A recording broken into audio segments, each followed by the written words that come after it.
अस्सलामु अलैकुम वरहमतुल्लाह। आज का सवाल बहुत गहरा है।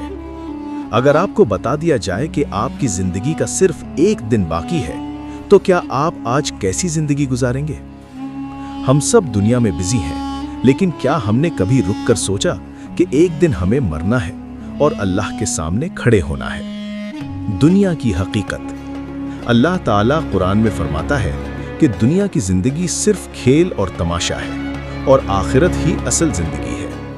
आज इंसान पैसा, जॉब, फेम, फॉलोअर्स के पीछे भाग रहा है, लेकिन ये सब यहीं रह जाना है।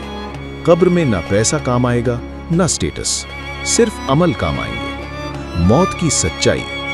रसूल अल्लाह सल्लल्लाहु अलैहि वसल्लम ने फरमाया, लज्जतों को खत्म करने वाली चीज मौत को ज्यादा याद करो। मौत कोई दूर चीज नहीं, ना जवानी देखती है, ना सेहत, ना प्लानिंग।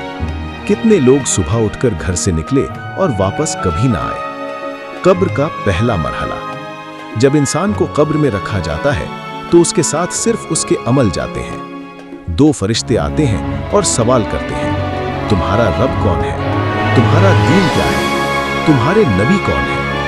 अगर इंसान दुनिया में गाफिल रहा, तो वो जवाब नहीं दे पाएगा। कयामत का खौफ। कुरान बताता है कि कयामत के दिन इंसान अपने भाई से, माँ से, बाप से भागेगा। हर किसी को सिर्फ